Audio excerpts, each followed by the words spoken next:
I also used to think that longer meant better. But when I shortened my workouts to about 70 minutes and fixed the structure, my gains didn't go down. They actually exploded.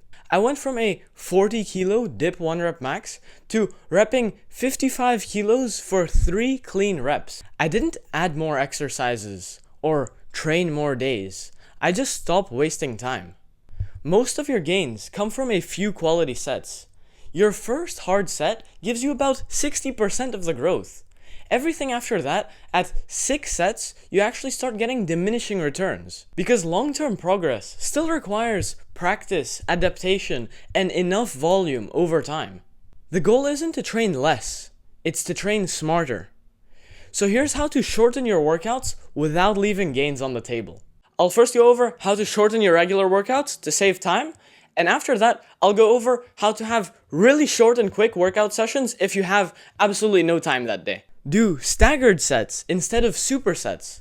In supersets, you do one exercise, and then you go and do the other one immediately, then have your rest period.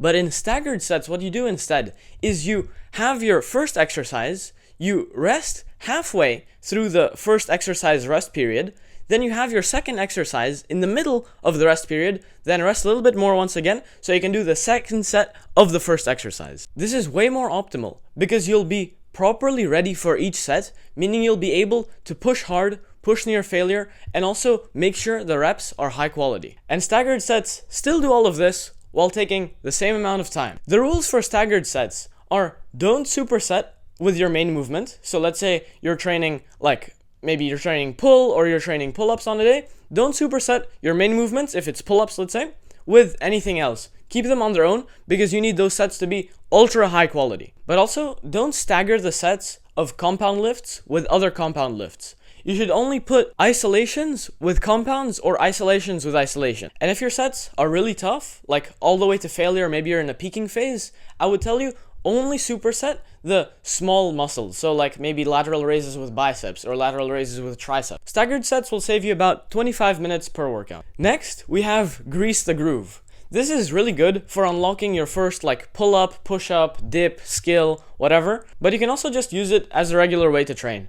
How I'd go about this is by having a daily minimum. So setting, let's say, a minimum that you can get in 2 or 3 sets, and just spread those sets throughout the day. How grease the groove works. You want to have around 5 to 10 sets per day, and have those sets at half of your max. Let's say you can do 6 push-ups, you go and do just 3. If you're doing something like grease the groove, it's still really smart to include some proper workouts throughout the week, where it's normal sets and reps, because you don't have so much of that pump work, and it's really not that good for raw strength and raw hypertrophy, because what grease the groove mainly does is it makes your central nervous system better at firing in that movement pattern. It essentially just teaches your body that movement pattern, but it's still really, really good for skills. After that, we have EMOMs. That stands for every minute on the minute. How you do this is you pick an exercise, that could be, let's say, pull-ups, and you choose how long you're going to do them for. It's usually around 10 minutes, and let's say your max is 8 pull-ups or 10 pull-ups. You go ahead, you do maybe 3 or 4, when the minute hits, right? And then you rest until the next minute hits, and so you probably rest around 30 seconds, 45 seconds. So really short rest breaks, and it encourages you to do the reps as fast as possible. Obviously, still keep the reps high quality. EMOMs are great for work capacity, the total amount of sets and reps you can do in one workout, but they're also really good for just being able to do more reps in one set, and they're essentially, you use them most in exercises you can do around 5 to 15 reps with, maybe even 8 to 15 reps with, because you want to be a bit more on the higher side.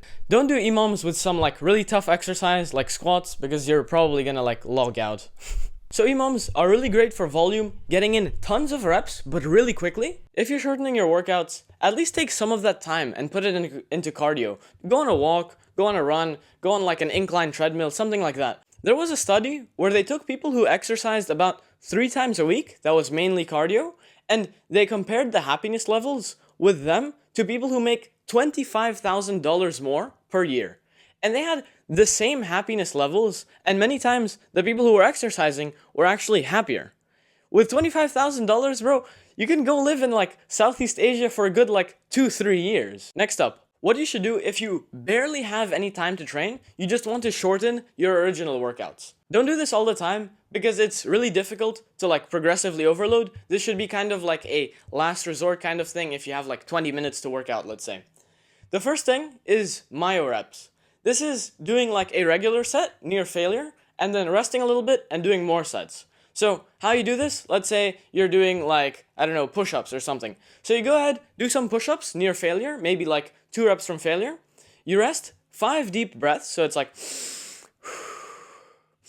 you do 5 of those, and then you pump out another like 4 or 5 reps, and you do that until your form starts really like getting really bad, or until you do 4 or 5 mini sets. So you do 1 set near failure, take 5 deep breaths, do 5 more reps, and do that 5 more times. So it's like 5 times, 5 times, 5 times. Next, you have drop sets. You already know what this is. You take an exercise to absolute failure, right? Let's say tricep extensions, and then you drop the weight by like either like 1 increment or like make the variation of the exercise easier. Let's say you go from regular push-ups to like incline push-ups or knee push-ups, and you keep on doing those until it gets pretty hard, and you drop the weight or like the intensity by like 2 times usually, something like that. Drop sets are also really good if you have a muscle that just like hasn't been growing, or you just want to make that workout really intense for it, or you just want to do 1 set of that like real quick and then you can like go home or whatever. Like if you want to like finish up calf raises real quick, you got to go home.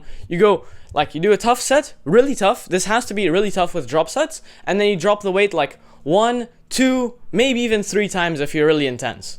But you always like take no rest. The other thing I'm a fan of, which science-based lifters don't really like, even though I'm kind of science-based, is agonist supersets. And you use this for muscles which just like don't really get sore or haven't been growing. Like if it's like maybe like on side delts, or like I find like I had this with my quads for a little bit and it really helped me get my quads up. So find 2 exercises that both hit the muscle. This is usually going to be 1 compound and 1 isolation, but you can kind of do this however you like. Like my favorite way to do this is with leg extensions and sissy squats. Those 2 exercises together get my quads really sore and it just feels great. Like if you've ever tried doing like leg extensions with sissy squats, you'll know what I mean. But you can do this in many ways. Let's say you do like diamond push-ups and then you go ahead and do some tricep extensions, or you go and do some like pull-ups, then you go ahead and do some like rows or lat prayers, something like that. I really recommend you try this one out because even if it's not to just shorten your workout, it's a really good intensity technique that if you find you have a stubborn muscle, it really helps out. The last thing I want to talk about is EMOMs again. Yes, EMOMs are really good as well for saving your time because in, let's say, 10 minutes, you can do like 50 pull-ups, even if your pull-up numbers aren't that good, which is honestly like a lot of pull-ups in just 10 minutes. And so this is really good if you want to just like get some quick volume in, or really practice your pull-up technique, making sure that all the reps are really high quality because you're staying like pretty far from failure. Usually you're like about 2 to 3 reps in reserve. But if you want to make your workout routine, sleep, diet, everything as optimal as possible, I have Calisthenics. That is the link below, where it's like my free community, and I will also personally coach you one-on-one to get you the best results possible. Thank you for watching to the end of this video, bro. Really means a lot.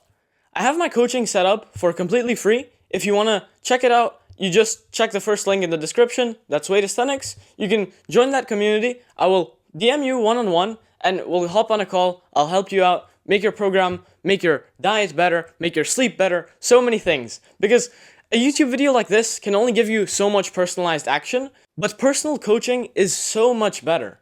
So hop on a call, even if it's just one, and I guarantee I can at least 2x your progress from what it is right now. So I hope to see you there, bro. See you, bro. Keep overloading.